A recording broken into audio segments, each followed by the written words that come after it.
Hello everyone and welcome to the class of economics. So in last videos we have finished chapter 1 as you all know. Now today we are going to start chapter 2. But my earnest request to you is अगर आपने जो पिछले 3 videos हैं chapter 1 के अगर वो नहीं properly देखे हैं देन आपको काफ़ी डिफ़िकल्टी आएगी चैप्टर 2 समझने में. सो इट्स माय रिक्वेस्ट कि आप स्टूडेंट्स चैप्टर 1 के जो पिछले 3 वीडियोस हैं उन्हें ध्यान से देखें, अच्छे से पढ़ें, go through that, then only you can easily understand chapter 2 also, क्योंकि मोस्ट ऑफ उनके जो टॉपिक्स है एलॉबरेटेड वे में इस चैप्टर 2 में हमने कवर करने हैं. Okay, now today we will start with chapter 2 and chapter 2 का ये पार्ट 1 है and chapter 2 is Indian economy between the year 1950 to 1990. इसके पहले जो चैप्टर 1 हमने करा था, in that we have covered before the independence time period and just at the independence. Now in this video we will cover the time after the independence, when we got independence, that is between 1950 to 1990. Now these are the topics which we are going to cover in this chapter, that is introduction part, in which we will cover the last chapter's topic also, summarize them. Then central problems of an economy, types of economic system, economic planning, goals of 5-year plans and agriculture, that is the condition of agriculture. Now when we say introduction means we are actually summarizing what we did in chapter 1. That is, after a long consecutive 200 years of slavery from British rule, we have been exploited a lot. And finally we got freedom on 15th of August 1947.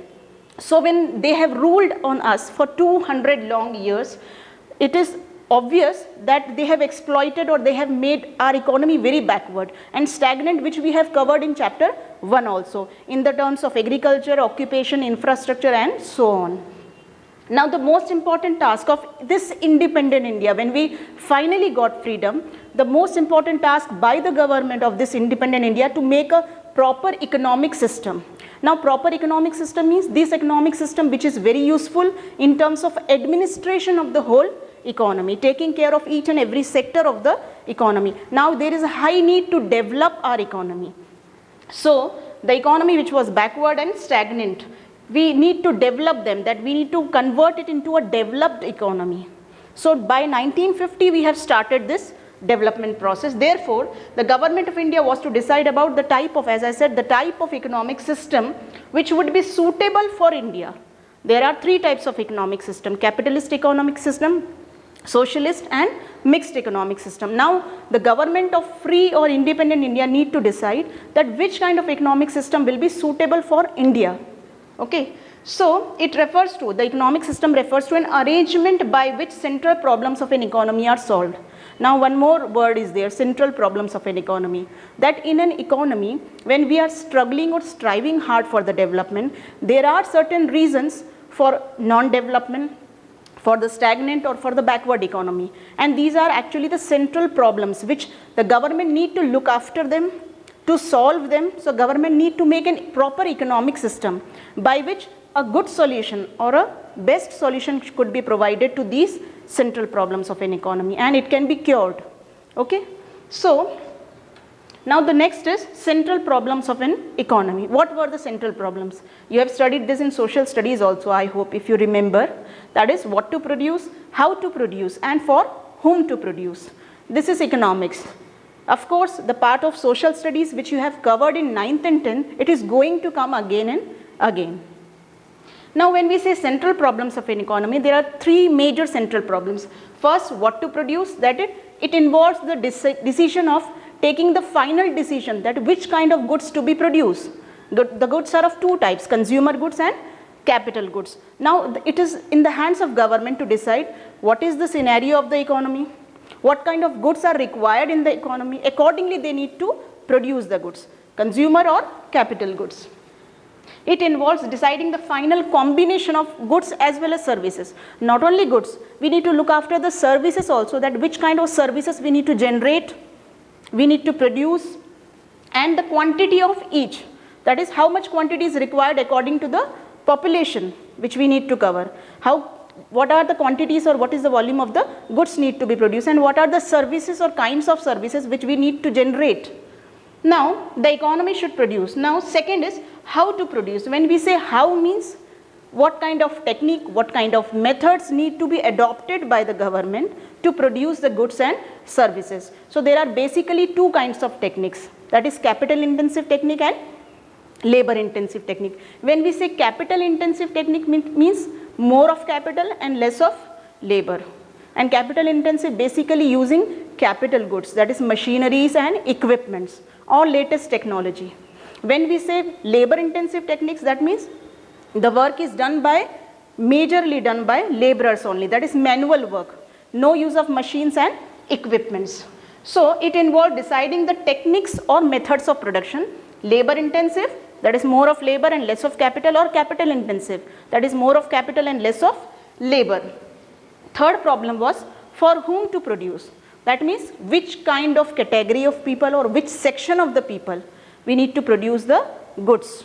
Of course, we need to produce the goods for each and every section, but taking care of that how much and for whom to produce.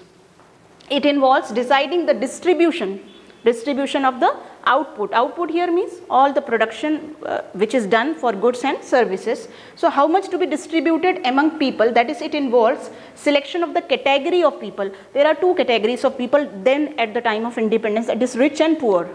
There were no middle section as such, okay. The country was very poor. Those who were rich, they were rich, and those who were poor, they will remain poor. So to decide about that how many goods or how much quantity of goods to be distributed among these category of the people who will ultimately consume the goods, ultimately who are the consumer of the goods. So there are two sections, rich and poor sections of the society. Now this was all about central problems. Now to deal with these central problems of an economy or to find out a solution for this economy, the government needs to plan out a proper economic system. So our next topic will be types of economic system. Every time I used to say from the starting of the video, that is economic system. Now what are the types of economic system generally which is adopted by the country or the whole world? So there are three types of economic system, that is capitalist, socialist and mixed economic system. Now we will keep on looking each and every economic system, what are the features of this economic system, how they are helpful in solving the central problems of an economic system. Now capitalist economy, when we say capitalist here means it is one which the means of production are owned and control everything by the private sector. Private sector means by the private people, not by the government. There is no involvement of the government in capitalist economy. All the major decisions, the administration is in the hands of private sector basically, and these people who are making the means of production possible, owned by them. Own means the ownership is in the hands of private individuals or private entrepreneurs. Then it is controlled by them. Control means all the activities which are controlled by private entrepreneurs and operated by the private sector. Production is done mainly for earning profit. That is, these capitalist economy are basically taking care of maximizing the profit, not for social welfare, not for anything. Only the purpose is to earn profit. Under this system, only those goods are produced that can be sold profitably, either in domestic market or in the foreign market. That means the goods whichever they are producing, that is what to produce. This problem of central problem is, it is solved by that only those goods they are producing that can be sold in the domestic as well as in the foreign market. Why? Just to maximize their profit. They are not bothered about the social needs of the people. Then goods are produced using cheaper techniques of production. When we say how to produce, that means here which kind of techniques are used? A cheaper technique they are using just to cut off the cost, minimizing the cost and maximizing the profit. That is why they use the cheaper techniques of the production. Third is goods produced are distributed. This is for whom to produce. That is, goods produced and are distributed among people not on the basis of their needs. That means they are not bothered about the social needs, the weaker section of the society. They are only concentrating on the rich section of the society. So all those goods which are made, they are expensive, very expensive, and they are made looking after the needs of the rich section of the society. That is, they decide on the basis of their income or purchasing power. Purchasing power is actually the goods are affordable only to the rich section. So this was all about the capitalist economic system. Now second is socialist economic system. As the name suggests, socialist means done for fulfilling the needs of society, social needs, social welfare and everything related to society, for the help of society. So a socialist economy is the one in which the means of productions, all the activities of related to production, distribution, everything are owned.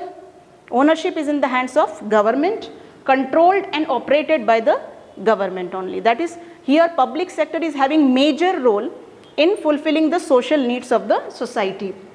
Under this system, the government decides what to produce, that is, what is to be produced in accordance with the needs of the society. That is, what is the need of the society, accordingly they are engaged in the production, accordingly the goods are produced.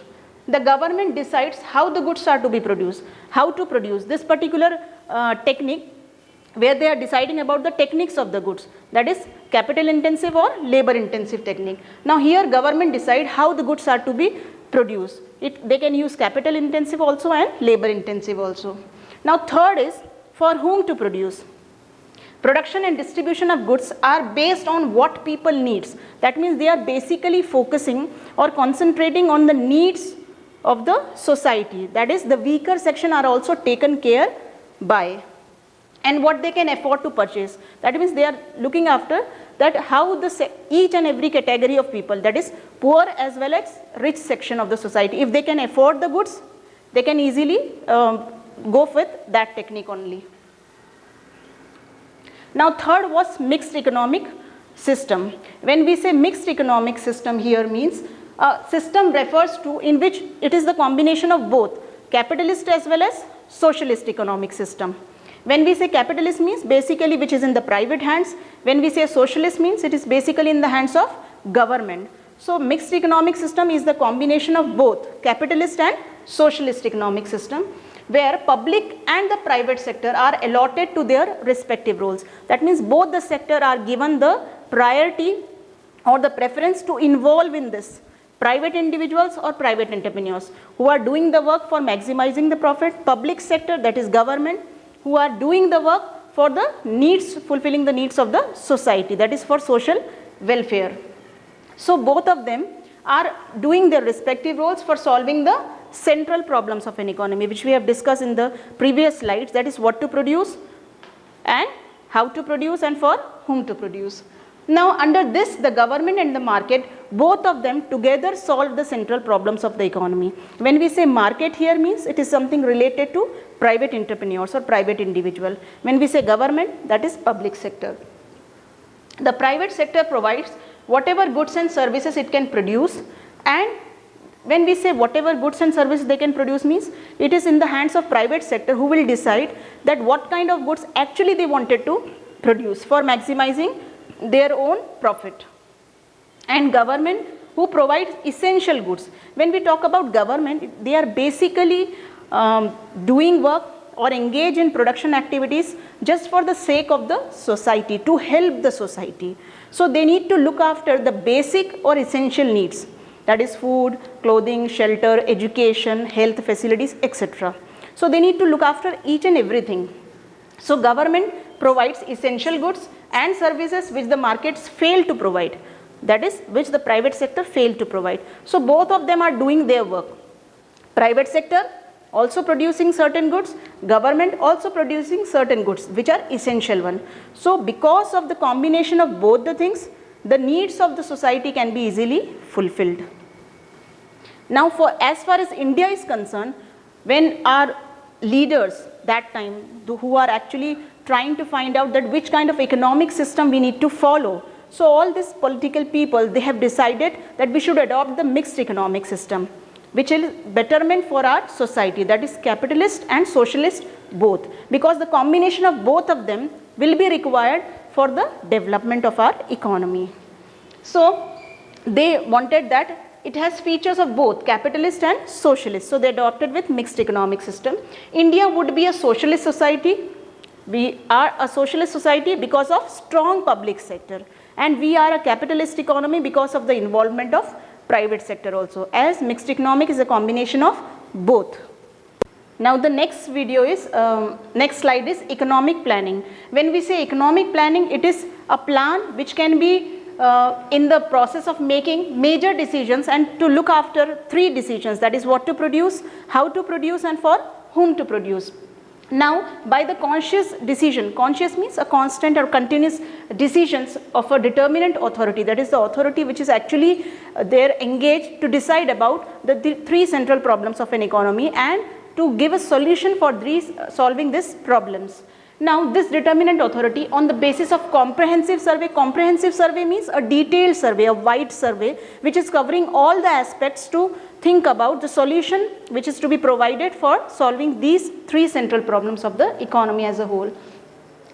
To make economic planning effective, that is to make this economic planning effective one, effective means it is able to provide the solution to the three central problems of the economy. The government of India set up a planning commission, that is for the same purpose they have set up a planning commission in the year 1950 with the Prime Minister as a chairman. And why they have set up this planning commission? Just to give a proper solution for solving these central problems of an economy. And central problems was what to produce, how to produce and for whom to produce. The main purpose of this commission was to carefully assess or to see the human and physical resources of the country. When we say human and physical resources means the goods. Okay, and when we say human resources means it is the working class or working people who are there. So to look after the needs of both physical as well as human resources, this planning commission was set up, and to prepare the plans for the effective use of both the resources. That is the effective use of both the resources means physical and human resources both. Just to maximize the profit for the development of the country, it is an urgent need to make better use or maximize the use of both the resources. The planning commission fixed the planning period, and for this particular purpose the planning commission has set up a time period or a tenure of 5 years. That is this era of 5-year planning, Panchvarshiya Yojana.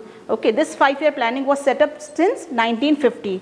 The first plan which was made in the year 1951 to 1956, that is the first 5-year plan.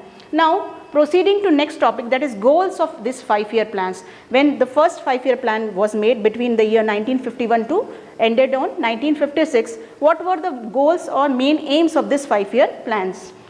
The 5-year plans have also taken care to ensure that the weaker section of the people should get the benefit from the economic process. That means their main intention or objective was to look after the weaker section of the society. The first 5-year plan was launched for a period from 1st April 1951 and ended on 31st March 1956.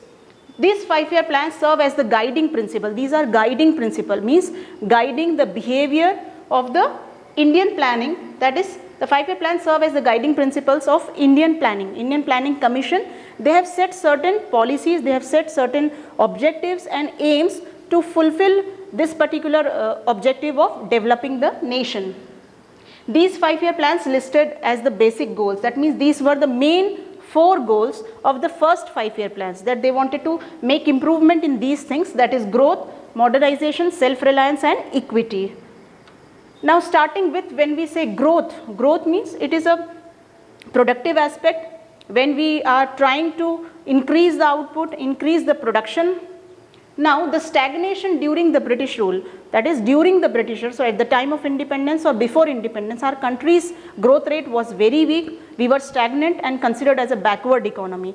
To uplift this economy or to make it development, the planners have to make a economic growth as the first objective. That is, the first objective must be, that is growth of the country. The growth refers to increase in country's capacity or ability to produce the output in terms of goods and services both within the country. That is, the first major objective was to increase the output of the country in terms of goods and services. Then in economics, when we say more output, it means a good indicator of country's growth. A good indicator of country's growth means country is growing. When we say that the output rate or the goods and services are increasing, we can say productivity is more, output is more, so country is growing or developing. So it was a better indicator. When we concentrate on growth, there was increase in GDP. that is gross domestic product, or availability of goods and services which enables people to enjoy a better standard of living, a rich or a good standard of living. They are able to enjoy, why? Because of availability of more and more goods and services in the nation or in the country. The GDP of a country can be derived, okay, this GDP we can not only derive from one sector, it can be derived from all the sectors, various sectors and of the economy. It can be tertiary sector, it can be industries, it can be agriculture, that is primary, secondary and tertiary sector. And the contribution of each sectors makes up the structural composition of an economy.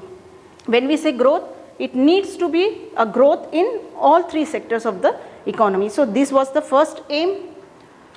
Second was modernization. When we say modernization, of course the word comes from to be modern.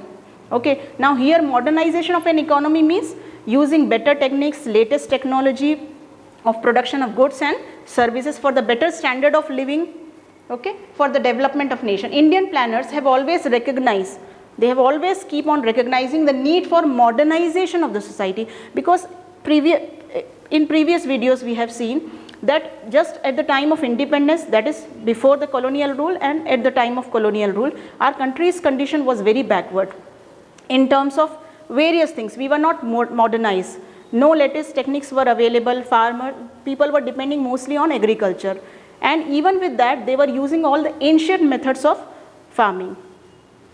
So modernization was necessary of society to raise the standard of living of people, which includes two things, that is adoption of new technology. When we try to adopt the technology means the techniques of production of goods and services. So we need to go with better means, better methods or better techniques, that is latest techniques. So modernization aims to increase the production of goods and services through use of better technology. Like if we say talk about a farmer can use a high yielding variety of seeds, the fertilizers he can use, manures he can use, better techniques, equipments and tools he can use, and by which he can modernize the way he was doing farming. That is modernizing the farming. Farmer can do even with that instead of the old ones, and a factory can also increase the output by use of the latest machinery. That is the machinery which can make a large amount of production or which can have production more. So using a new type of machine. So even a farmer in agriculture sector also it was required, in industrial sector it was also required. Now modernization has one more aspect, that is change in social outlook, your thinking, your behavior. So society needs to make changes in the way their vision, their outlook towards the things. Modernization also requires change in social outlooks, such as gender empowerment, which is very important. Gender empowerment means women were not given more privilege, more preference, especially at working place. Women were not working actually that time, but now there needs to make a change, that is to women empowerment, that is to give all the advantage and benefits which are given to male, equally it must be given to female also, that is women's also. So, or providing equal rights to women.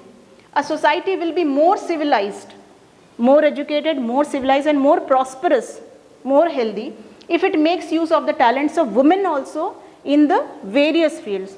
It can be agriculture, it can be industries, it can be service sectors. So these things can modernize the society. This was the second aim.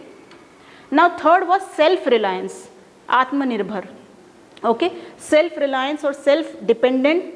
So this was main aim which we need to focus is the third major objective is to make the economic self-reliant, self-dependent under Indian economic condition, means not depending on external assistance, that is not depending on assistance means help, not depending on external help, that is from foreign countries, but on domestic resources. That means we need to use all those resources which are available in our nation and not depending on foreign trade, not depending on the goods which are produced in foreign countries. So to promote economic growth and modernization, the 5-year plans was stressed. So to make these things, the 5-year plans have made stress on the use of own resources. That is, we need to use all those resources and goods which are available in our nation in order to reduce our dependence on foreign country. That means we need to not only depend on foreign countries for each and every our needs. We can make those goods possible in our country also. The policy was a necessity because of to reduce foreign dependence. That means we were majorly depending on foreign countries. So to reduce this dependence, we need to focus on this goal, and stress should be given to attain self-reliant, to achieve self-reliance, to avoid foreign interference in the policies of our country. And we need to focus on the foreign policies of our country also by not depending on imported food supplies. That means these food supplies which we need to import from other nation, we need to reduce this, and foreign technology and foreign capital also. Even the technology which we are importing from foreign countries, we need to reduce this. Then only this particular goal can be achieved. Now fourth was equity. Equity means equality, equal distribution of income and wealth. Now in addition to the third objective, equity is also very important to ensure the benefits of economic prosperity to all the section of the society. Means each and every section of the society or category of the society can enjoy everything with the equal distribution of income and wealth. According to this objective, every Indian should be able to meet his or her basic needs, that is food, house, education, health care, etc. And inequality in the distribution of wealth should be reduced. That means the distribution of wealth should be reduced, the inequality which is prevalent here in the distribution of income and wealth to the rich and poor section of the society, more to rich and less to poor. This inequality should be reduced by then. Then equity aims to raise the standard of living of all the people and promoted social justice or social welfare. When each and every section of the society, if they are looked after well, all their needs are fulfilled equally without any rationality, without any biased nature, then we can say that we can promote social justice also. Social welfare could be done. So this was most important decision, that is equity. Now our last topic is agriculture. When we say agriculture means, we have studied already the condition of agriculture during the independence, at the time of independence and before the independence. Now we need to, as I said, we need to look after the year or time period between 1950 to 1990. So during the colonial rule, there was no growth in agriculture, which we have studied. There were zamindari systems, and these zamindars used to collect a huge amount of rent, and which is called as lagan, and the agriculture sector accounted for the largest share, that is nearly 75% of our country's total population was depending only on agriculture at the time of independence. There were some problems, but after the independence, that is between these years 1950 to 1990, there some features, or we can say these are called as problems of agriculture sector. The first was low productivity. That is, productivity was low because of lack of knowledge. The farmers do not have any knowledge. No advancement was done. So low productivity was there during this year also. Disguised unemployment, a condition in which more people are engaged in work than it is needed. More and more people are engaged in agriculture. This was the condition of disguised unemployment. This was also there. Then third, high dependency on rainfall. We have discussed in the previous video also that our farmers who were ignorant, do not have proper irrigation facilities, mostly they were depending on rainfall. If the amount of rainfall is good, they have a good harvest. If it is less, then they do not enjoy good production. Subsistence farming, that is farming which is done for self-consumption. Our farmers always engage in this kind of farming. That is, the farmers who are growing crops just for the purpose of consumption of their own family needs and not for selling it into the market. Then outdated technology. The technology was very old. They were using outdated and old technology for doing the farming. There were no advancement, no better tools, equipments, no use of fertilizers and manures even. Then conflicts between tenants and landlords. There was always a conflict, a dispute between tenants and the landlords, and this was farmers were bounded to their landlords only. That means they need to they were bounded or binded by the landlords only. These landlords used to collect a huge interest in the form of lagan from these tenants, and because of this their condition was going on in a backward way only or stagnant only. Now for solving all these problems, there were two things, that is land reforms and land sealing. Okay, two measures which is used for developing the agriculture sector. The first was land reforms. When we reforms, we say reforms means changes which are done. Land reforms primarily refers to change in the ownership of the land holdings. That is, the ownership of land holdings which is actually forced with the landlords only, it is kept with the landlords only, so it is to be given to the poor tenants also. These measures have been introduced by the government of various underdeveloped as well as developing nations for attaining a rational, without any favoritism, without any bias, a rational distribution pattern and an able possible farming structure, which is one of the development which was made by the government of various nations. Land reforms were needed to achieve the objective, and these land reforms which was very much needed to fulfill the objective of equity in agriculture, equality in agriculture. That is, the land should be provided to tenants also, small farmers also, and to the landlords also equally. Now these reforms or these changes help to abolish the intermediaries, and because of this intermediaries, that is the people who are mediators, these intermediaries were reduced or were abolished, and to make tillers the owners of the land.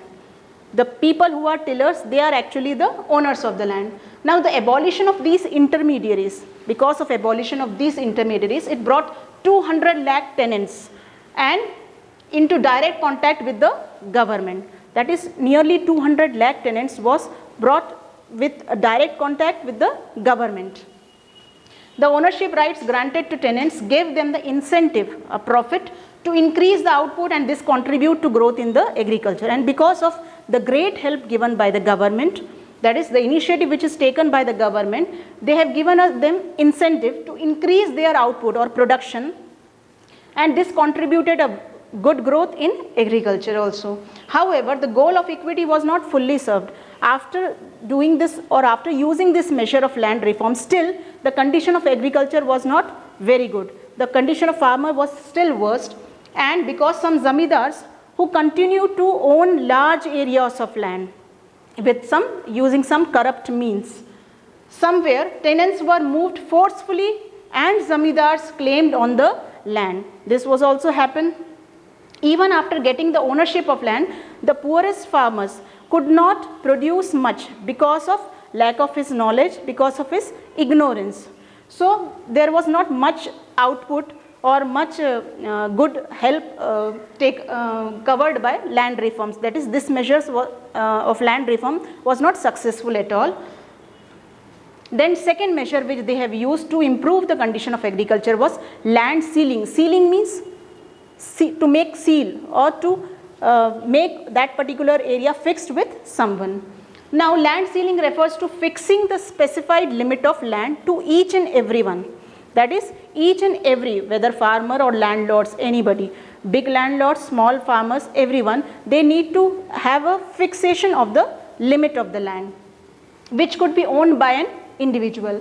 Beyond the specific limit, all lands belonging to a particular person would be taken over. If they are keeping more amount of land with themselves, that is the landlord or the farmers, the government will take claim on that part of land, and which will be taken over by the government and will be allotted to the cultivators who are landless without any land and small farmers. The purpose of this land sealing was to reduce the concentration of land ownership in few hands, because previously what happened, these land, a large areas of land was taken in the ownership of the zamindars only, the landlords only, and many farmers who were landless without any land. So land sealing helped to promote equity, that is equality in the agriculture sector. However, the land sealing legislation, that is something which is enactment by law, was challenged by the big landlords. Some big landlords challenged this measure also. They delayed its implementation, that is this law, they have delayed the implementation of this particular legislation or law of land sealing, and because of this particular, and given all the large areas of land, in that meantime they have used this meantime, when they have delayed the implementation of law, they have used this particular time in registering the names of their close relatives and friends and people who were very close to them, and by escaping from the legislation. So by this particular land sealing measure was not also very successful. Now the conclusion which we have got from these two measures, that is land reforms were successful in Kerala, West Bengal, because government of these states were committed to the policy of the land reforms by the government. Unfortunately, other states did not have much level or same level of commitment, and was vast inequality in the land holdings, which was continued over a long period of time. Now this is all about our today's video. It's time to wind up, but please, I request, go through the video again, so that the other rest of the topics which we will discuss in the next video, it will be easily understood by you. Till then, goodbye, take care.